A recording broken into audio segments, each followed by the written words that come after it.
Parde mein rehne do, parda na uthao. It's an iconic Bollywood film song and it's found new life. This time not in cinema, but in Pakistan. Pakistan that's trying to desperately hide the damage, the death, the destruction caused by India's missile strikes. Air-to-ground missiles, surface-to-surface missiles that devastated multiple Pakistani Air Force bases. You don't have to take my word for it. We'll show you those images. High-resolution satellite imagery analyzed exclusively by India Today, which shows you a rather peculiar pattern.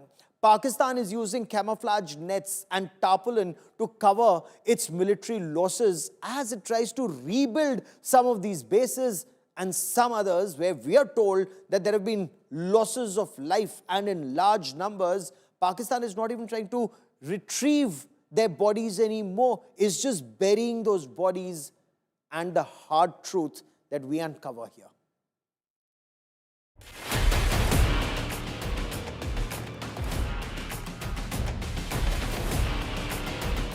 One month since Operation Sindoor, Pakistan is still scrambling and struggling to come to terms with its losses.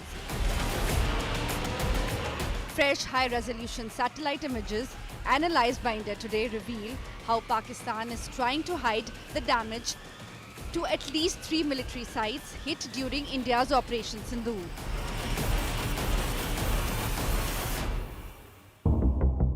At Bhulari Air Base in Sindh, high-resolution imagery from June 2nd, sourced from Maxar Technologies, shows a hangar roof visibly damaged earlier, now neatly covered with the material that blends in. The makeover isn't for aesthetics. It is a cover-up, literally. Murid Base in Punjab tells a similar story. On June 2nd, a green tarpaulin hides what appears to be a command and control center struck on May 10th. The structure was clearly hit. Now it's hidden, hinting at repairs or activity beneath. But the most telling is a 3-meter wide crater near a high-value underground site at Murid Base. It is now tented over, as if hoping a canvas will erase the evidence of a missile strike.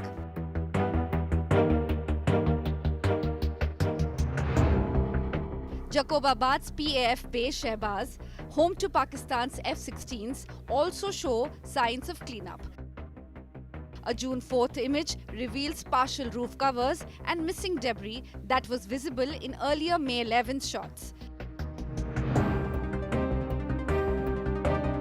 Despite visual proof of extensive hits across nearly a dozen sites, Pakistan has chosen to deny, deflect and distract. With Ankit Kumar in New Delhi, Bureau Report, India Today.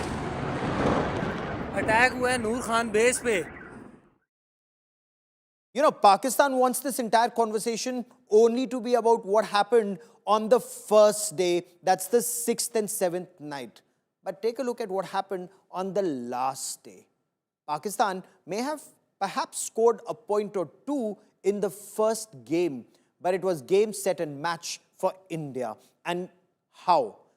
Ankit Kumar, who broke this India Today special investigation report, joins me on the special broadcast, as does Sandeep Unnithan. Ankit Kumar is editor, OSCENT. Ankit, take us through the first. So let's talk about Jacobabad, one of the most crucial air bases. What does the latest satellite imagery reveal? Well, Gaurav, on May 11th, when we brought the first set of satellite pictures, it answered the question whether or not the airstrikes or the missile strikes penetrated through the air defense systems of Pakistan, X and Y axis. Today's pictures answers the questions of Z axis. Was the damage structural or not? Because that was the question. Was the damage so much so that it only caused a few craters? Today's pictures specifically answer those questions. The damage now we can say is most likely structural. Why? Because it has been more than 4 weeks now and Pakistan has been unable to restore those hangars, restore those craters. The pictures on your screen is from Jacobabad. You see the top. This picture is from June 4th. If you see another picture of June 6th, which we have, but the resolution is low, the top now covers the entire roof. and you have to give it to the Pakistanis. See the color combination. If you move to the other location, Gaurav, Yes. with green roofs, you will see green tops.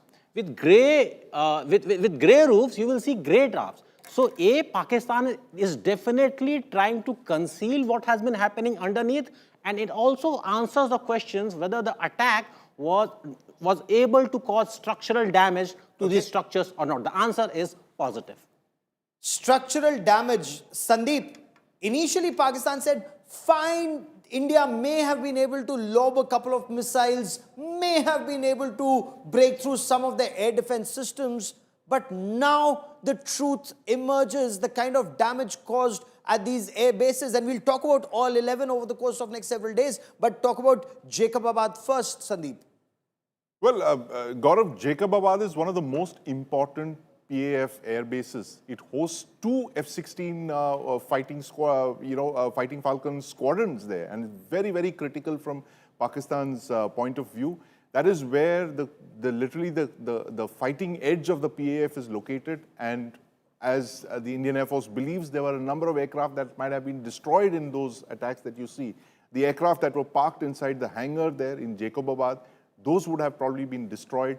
And, as Ankit was mentioning, that they have chosen to cover over their damage, and there's possibly a lot of work that's going on, under those tarpaulins. But they're trying to buy some time, clearly, Gaurav, by patching these, after the BrahMos attacks, after these air bases were, if I can use the word, BrahMosed. They've been very busy buying large quantities of tarpaulin to cover all these structures. But, Gaurav, what baffles me is that why they chose to do this patchwork job and not actually take down the structures and start reconstruction, because that possibly would have answered your question that you raised at the beginning, Parde mein rehne do. Then we would have seen what was actually behind the parda. If they actually, took off the roofs and they started reconstructing all of that. And they possibly, Gaurav, this is a hunch, that they're trying to buy some time till the time that Asim Munir goes to the United States. They're just trying to paper over all of their damages.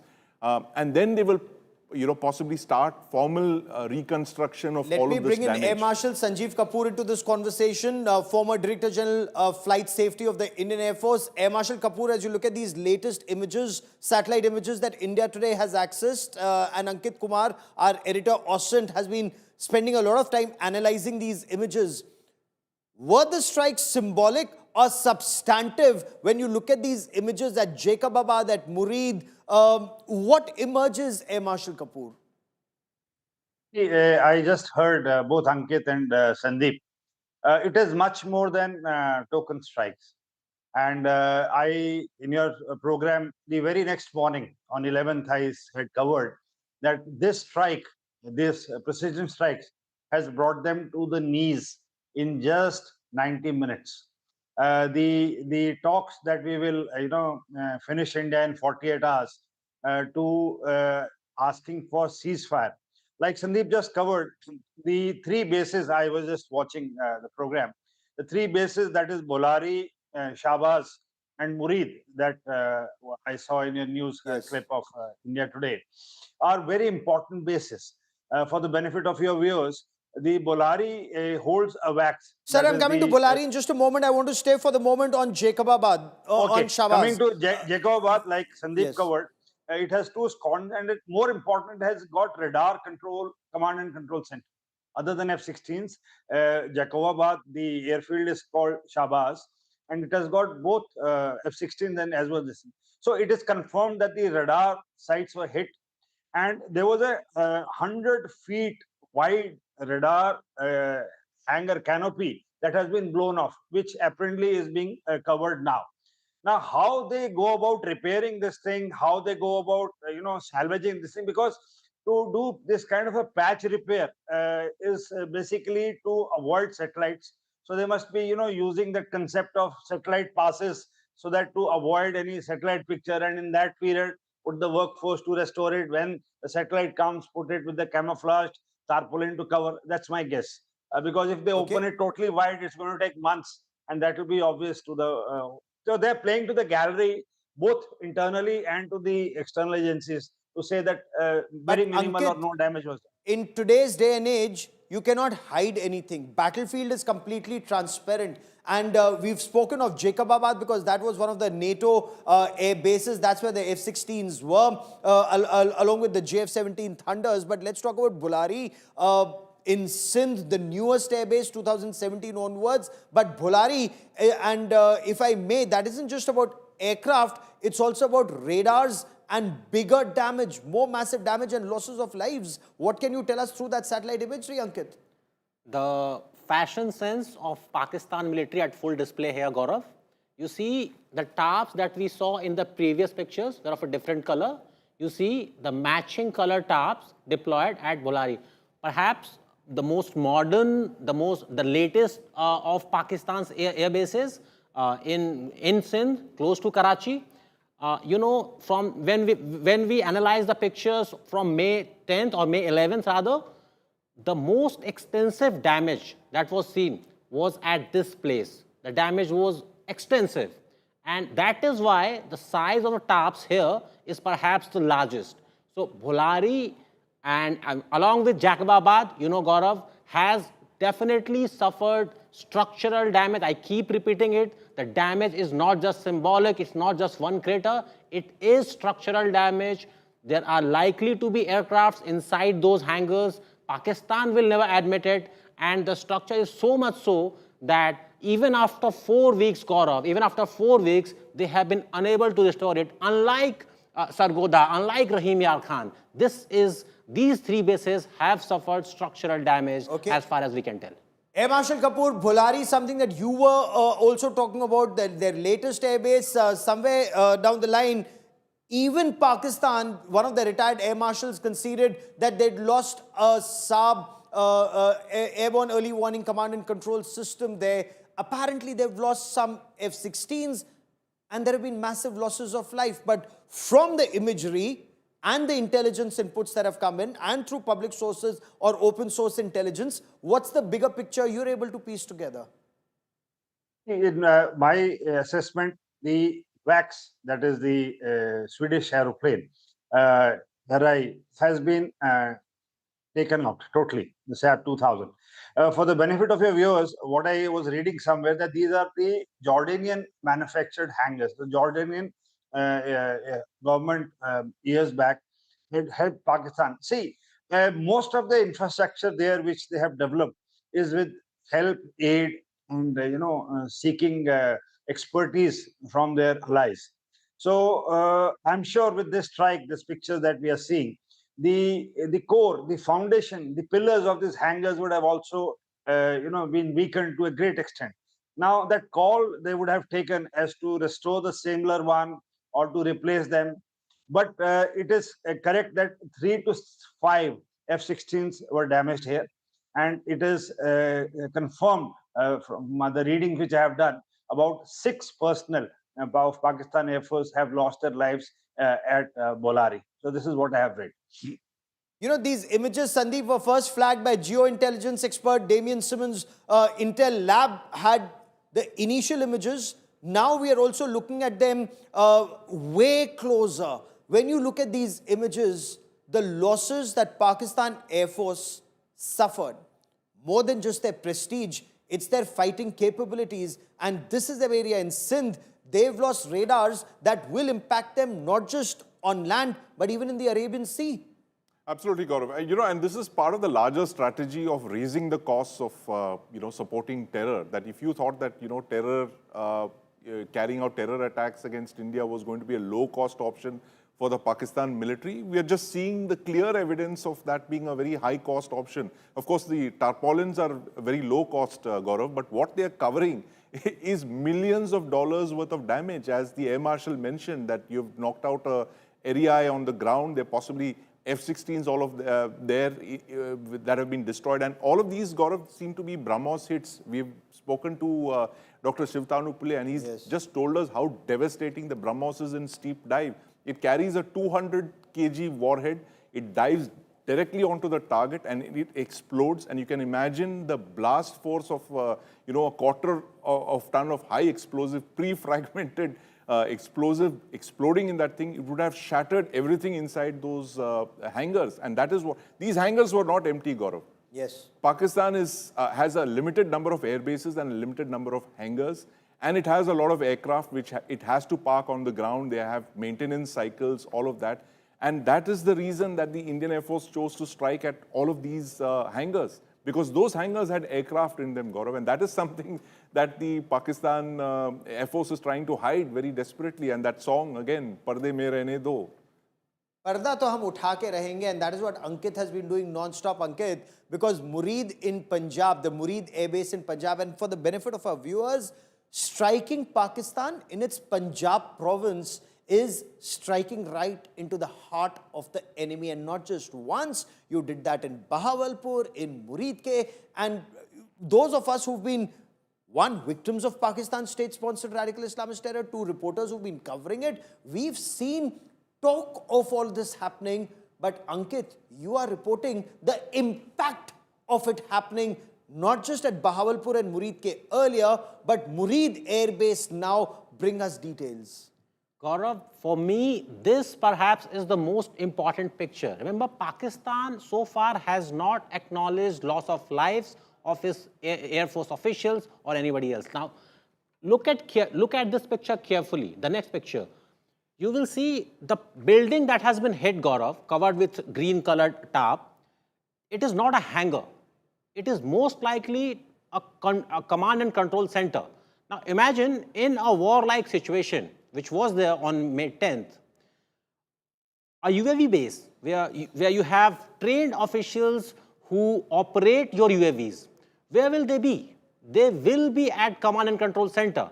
And if that command and control center has been hit, again, there has been structural damage to that command and control center. What do you think will happen? Will there not be casualties, Gaurav? For me, this picture from Murid is the most important. This picture is the most important picture, because in this case, unlike Bhulari, unlike Jacobabad, the hangar has been left. Hangar has not been hit. The other building has been hit. That building, Gaurav, is a command and control center. On May 10th, highly trained, highly skilled officers would be there. There are most likely to be casualties, which Pakistan is yet to acknowledge. And the next picture, Gaurav, is the national shame of Pakistan Air Force, because there is a tent, the Shadi Ka Shamiana, covering the 3-meter wide crater. You know, one comment I read on social media when he posted the story, somebody commented that it's not a covering. Asim Munir ki party ho rahi hai because he has just been promoted from general to field marshal. So those are the comments that we are getting, Gaurav. No, it's a janaza. It's a janaza of Pakistan ki izzat. Clearly, Sandeep, when you look at these images, because at Murid, Pakistan has its unmanned aerial vehicles and unmanned combat aerial vehicles, 8 hangars. So you can imagine the kind of UAVs and UCAVs it had there, the so-called much touted Yeehaw drones, the Wing-Loong drones, the 1s, the 2s, long endurance, medium altitude long endurance drones that they had, the Chinese drones that they have. But Sandeep, when you destroy the command and control structure, you don't just destroy the men who are operating those systems, you take down the system that was using these drones, so these drones cannot fly anymore. Yeah, absolutely, Gaurav. You know, it's just like you knock out a command post and you render all of those assets, useless. They're all grounded. Exactly the way when you hit the radar of an air defense site, you've blinded the whole thing, and you've, punched a hole in their AD network. The missiles are useless without the radar. So similarly, all of these targets got a very, very well chosen, well thought out. I think the Indian Air Force has reached for its target folder and very cautiously, pulled out all of these targets and, sent a message across the border, Gaurav. And the fact is that, the Pakistan army thought that this low-cost terror option, I think a lot of that terror, high cost has been transferred to the Pakistan Air Force, which used to be the pride of Pakistan until, the 10th of May, oh, absolutely. Gaurav. Air Marshal Kapoor, this must be the most expensive terror war when it comes to Pakistan. Of course, after 1971, when Pakistan was split into two and Bangladesh was born. But after 1971, this is the highest price Pakistan has paid. When you look at these images, 3-meter wide crater, roughly 30 meters from that fortified sub-complex entrance of this base. But if you notice that there's double fencing, massive security. What do you make of that? What do you make of this place that was targeted at Murid? See, like covered by the fellow panelists, it has, in my appreciation, deep in the ground, fortified command and control center for UAVs. Now, this place would be, by the fencing and the wiring, must have been very well guarded. And it is a very important place for them, to launch their operations. And like I had covered in your previous programs too, that they never thought after 1971 that Indians are entering Pakistani Punjab. So they, some sort of a complacency to an extent. Probably the int, I rate it very high. The human int, the other int made the difference in this conflict. Because the selection of targets, like Sandeep said, target folders, they're all always ready. But with the limited time and space, which one to take out and where, intelligence has a most important role to play in this. So the target And we have the selection, finest team. We have the finest team of reporters and analysts getting you a 360-degree perspective of what India did during Op Sindoor. And this is just the tip of the iceberg. Ladies and gentlemen, Pakistan has 19 air bases in all, 19. 11 of those 19 were targeted, some decimated, some partially damaged. But if you just imagine, if 11 of 19 can be hit once, all 19 can be hit the second time, including the highways where Pakistan thinks it may be able to fly its fighter jets, because perhaps Air Marshal Kapoor and Ankit and Sandeep will tell you better.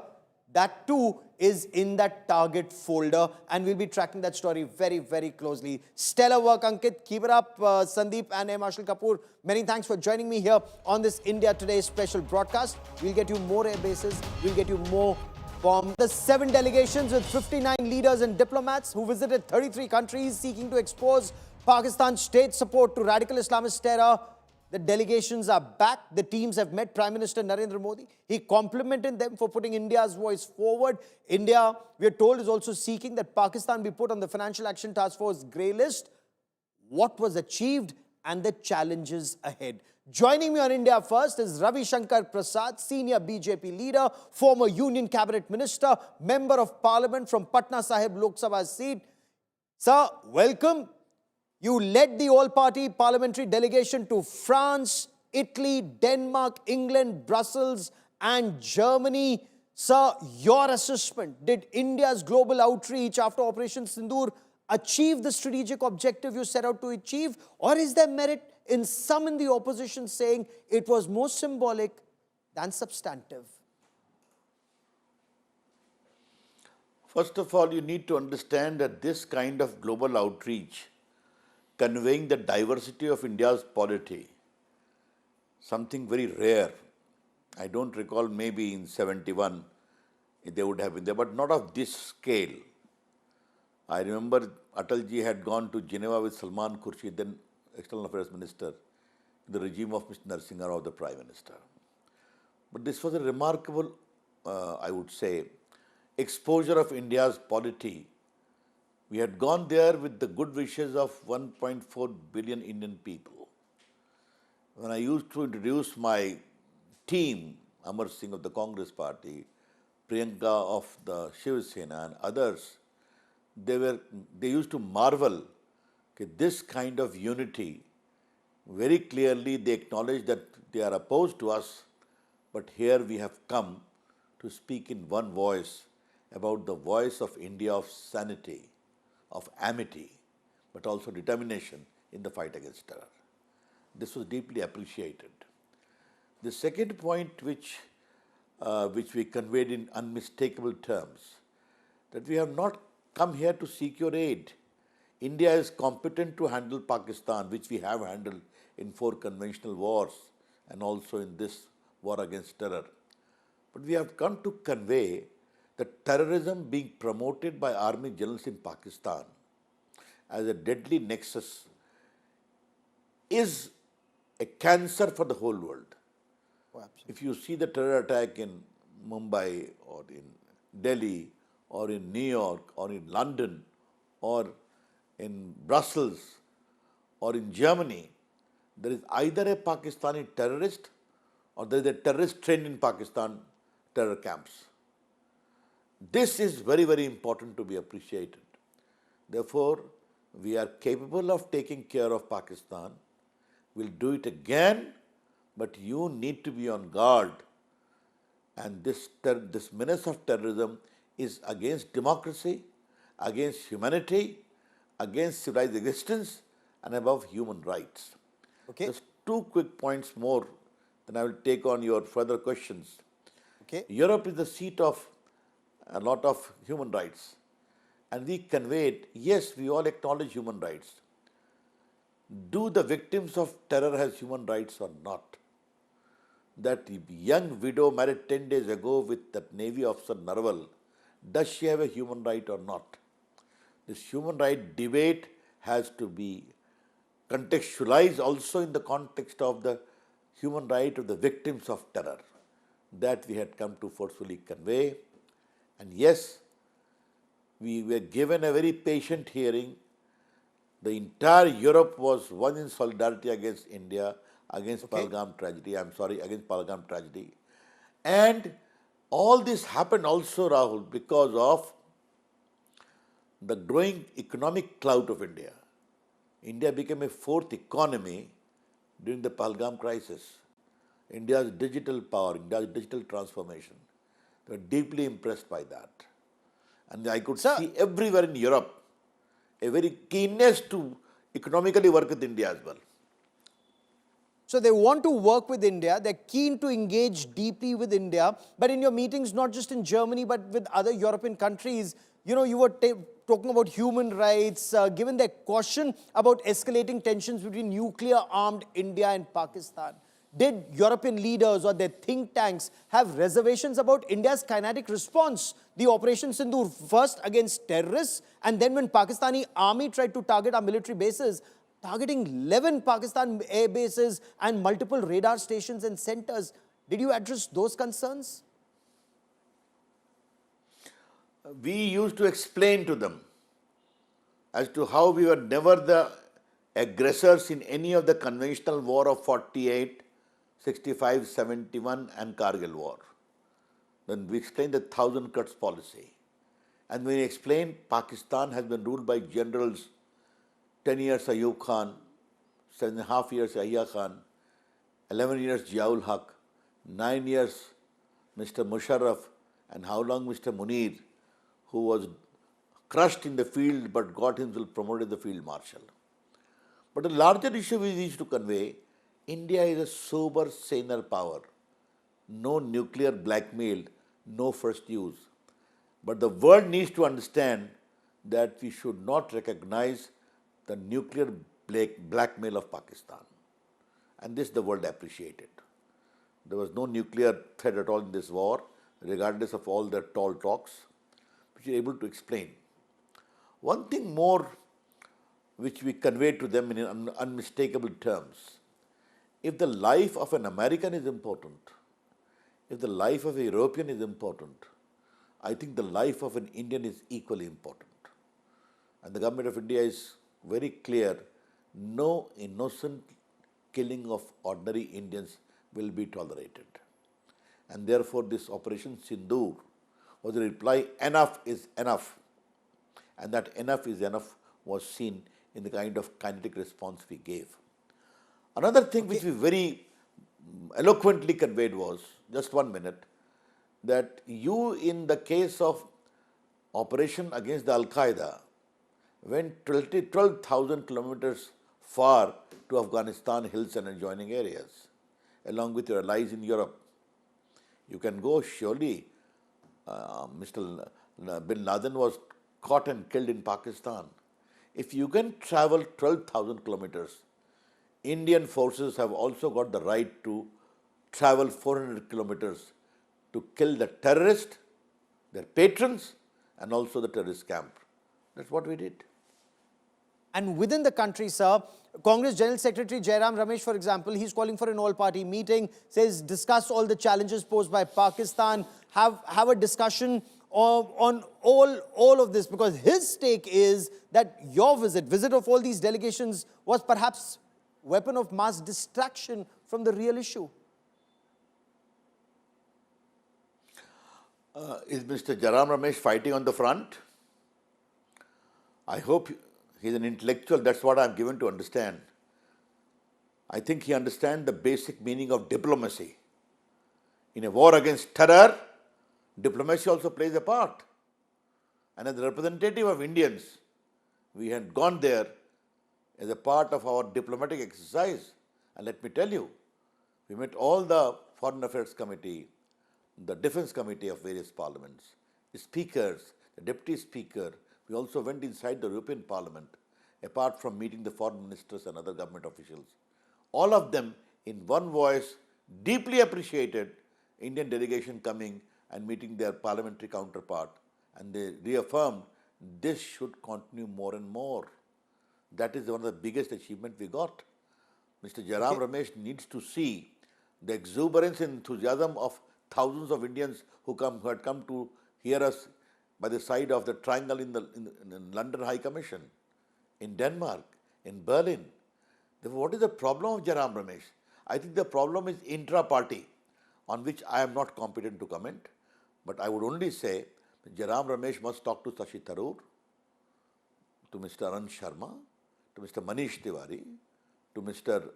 other friends, to Salman Khurshid, who boldly came yesterday and conveyed their very proud experiences as to how they defended India and how they exposed Pakistan. I think that's enough to reply to this kind of reckless comment of Mr. Jairam Ramesh. You must understand one thing. Operation Sindoor still goes on. It is only under a pause, subject to the good behavior of Pakistan on the issue of terrorism. That has been very clearly, अगर तुम गोली चलाओगे तो हम गोला मारेंगे. अगर तुम गोली चलाओगे तो हम गोला मारेंगे. That's a strong line. But if I may, take for example what the commander of US CENTCOM, Central Command, General Michael Kerala, what he's saying. He's describing Pakistan as a phenomenal partner in the war against terrorism. The US has actually thanked Pakistan for handing over an ISIS terrorist. Now, is this a shot in the arm for Pakistan, spreads terror and yet gets a shabash and an uphill battle that India is fighting? Why you are asking my evidence? You have shown that the famous comment of Shahbaz Sharif, he said, मैं रात में सोया हुआ था, 2 बजे हमारे सिपह सलार मुनीर साहब ने मुझे फ़ोन करके उठाया और बताया कि इन कैंपों पे हमला हुआ है. तो when the Prime Minister of Pakistan is acknowledging his first knowledge coming from the general mauled in the field but elevated as a field marshal, as to how he came to know about it. Therefore, these are evidence available, isn't it? And so many global experts, study experts, are completely appreciating the great Herculean courage of Indian forces. And by the way, you have shown it, all these made in India missiles ultimately decimated. One thing we also conveyed, and that is, one thing we also conveyed, they were deeply impressed by the prowess of India's forces, the technological power. We have all respect for the state of Israel, which is of the size of Haryana. If they have completely erected security wall around their airspace is good. But India is a huge country. From Ladakh to Bhuj, this 3,000 kilometers air was completely secure. Any missile was frustrated, destroyed and paralyzed.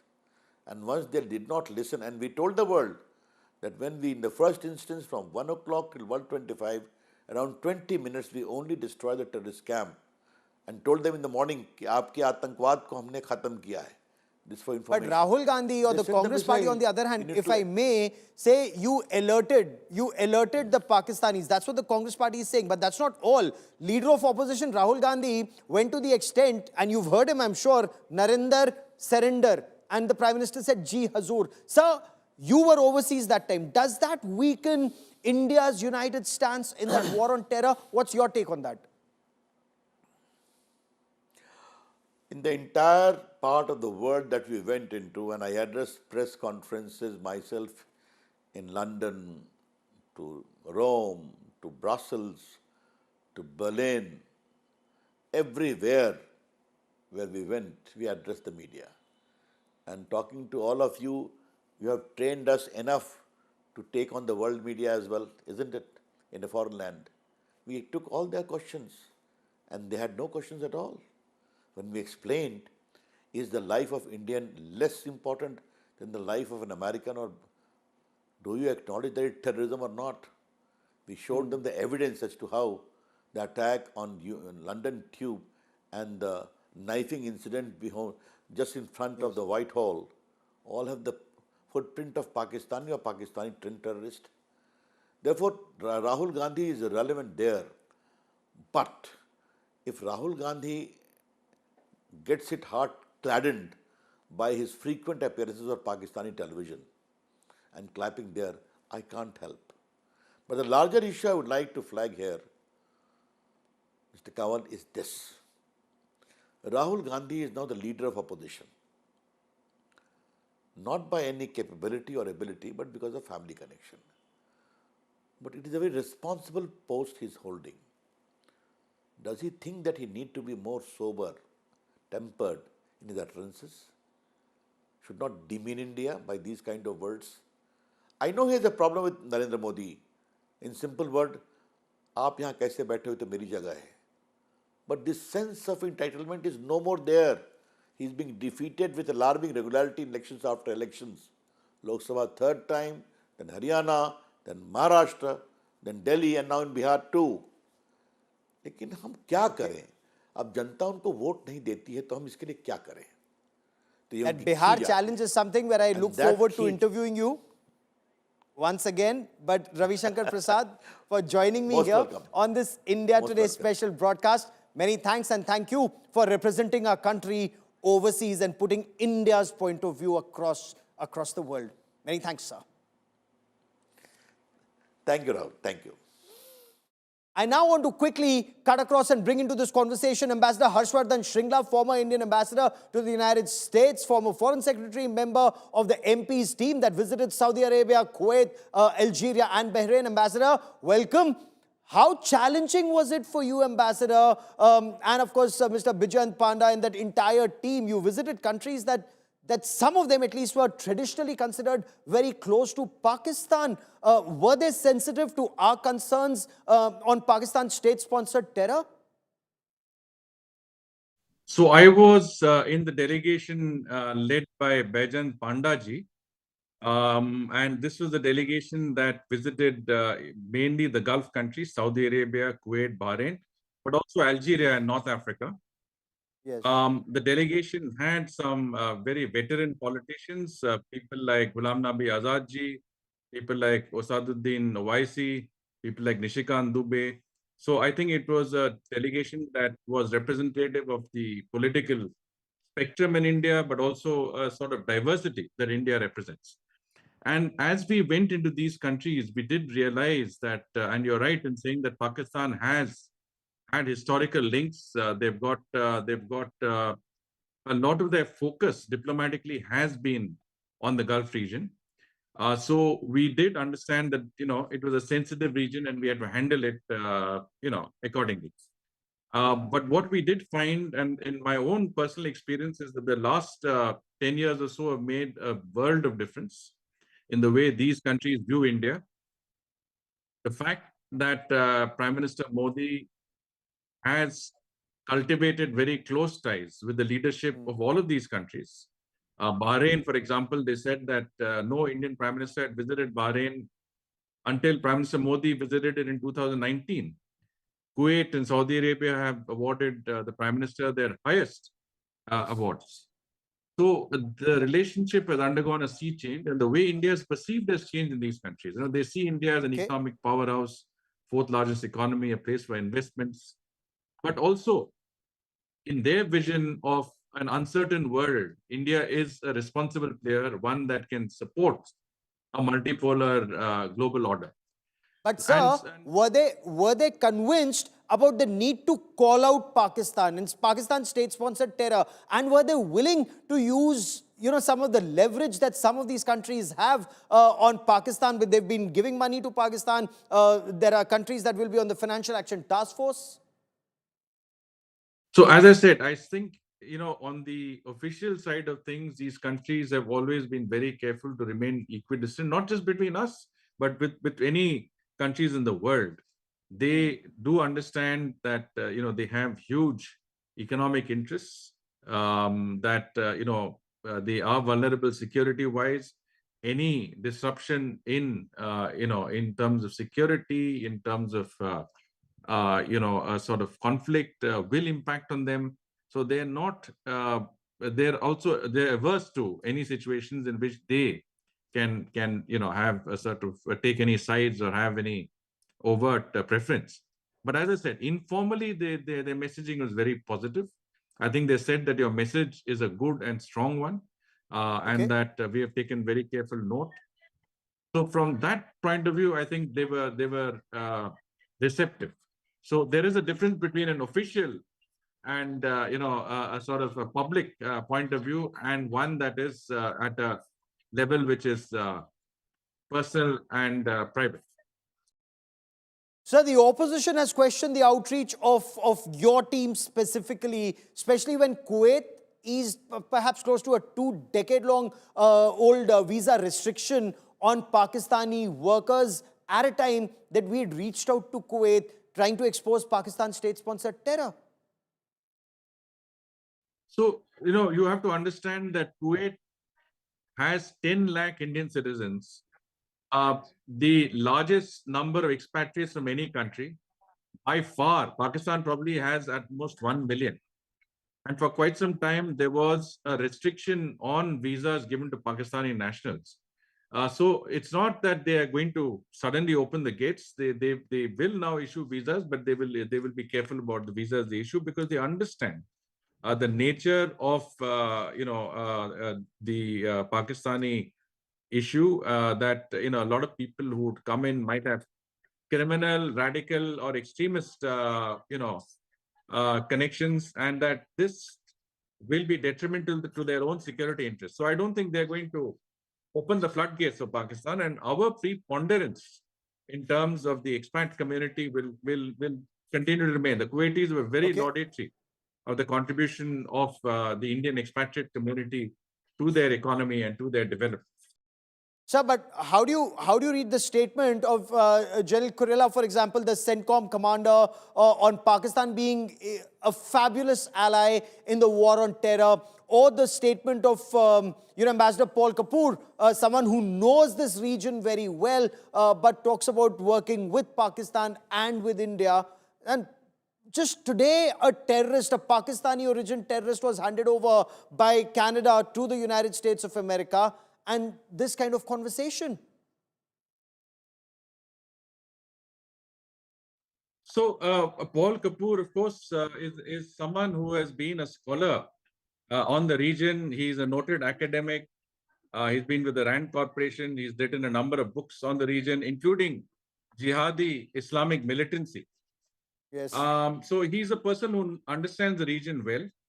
I think he has spoken, very well on the sort of plan that he has vis-a-vis India, that he's looking for a free, cooperating with us on a free and open Indo-Pacific region. He's looking at trade and technology. He's looking at strategic partnerships. He's looking at security cooperation. And he understands that the potential for the relationship is yet to be realized, and he's going to work towards that end. So I think it's a very balanced statement, and one that recognizes India's salience when it comes to a relationship with the United States. General Kurilla, as the CENTCOM commander, and you have to understand that, Pakistan's military commands are divided on a geographical basis. CENTCOM stops at Pakistan, and from India onwards is the Indo-Pacific Command that takes over. So CENTCOM has a certain, I would say, inherent bias vis-a-vis Pakistan. I remember when I was ambassador in the United States, the CENTCOM commander wasn't willing to meet me because he felt that that would compromise his interest with Pakistan. So Okay. you have to, but so whatever he says, General Kurela says, comes with a certain level of, bias, being the region, taking into consideration the region that he's handling. And when he talks about the fact that Pakistan is a phenomenal partner on terrorism, he seems to forget the cases of Osama bin Laden or Yes. al-Zawahiri, or even our own role in eliminating wanted terrorists who have been responsible for the murder of US citizen Daniel Pearl itself. Yes. So I think we have done their work for them in many senses. And I think the United States, and especially CENTCOM commander, should take note of that factor when he talks in Pakistan's on Pakistan's terrorism record with such confidence. And sir, what were your conversations with the Prime Minister, with other delegates when you met them yesterday? I'm sure all of you compared notes. What emerged? I think it was a remarkable meeting. They were as representative of all the delegations that went out. You had very eminent people from government. You had very eminent people from the opposition. And I think it was an evening in which a lot of time was spent informally. The Prime Minister spent a lot of time in discussing, with delegates in small groups, individually and across the table, their impressions of the visit, their sense of what countries are saying, what they're feeling, what they said. So it was a very detailed feedback that the Prime Minister took from all the delegates. I think the general sense was that this sort of a parliamentary delegation had been welcomed across the board in all the Okay. countries. Countries, in fact, said that there should be more such political outreach. There should be a regular exchange of views across the board. And I think Prime Minister internalized all of what was conveyed to him. On his part, I think he said that this is, our message was one, which was of peace and the need to bring an end to terrorism. And of course, he felt that the delegations had, done their work to the best of their ability. And on the whole, I think it was a remarkable evening of bonhoming. Political Okay. differences were certainly, not visible in that evening. It was one of the nation speaking in one voice on the most important core issue before it, and that is an external threat through the medium of terrorism. That's a very important point you make, sir. Operation Sindoor, it's a battle that's been won, but that war on Pakistan's state-sponsored radical Islamist terror, that war is still on, and we'll continue to report on that. For joining me here on India Today, Ambassador Harshvardhan Shringla, many thanks.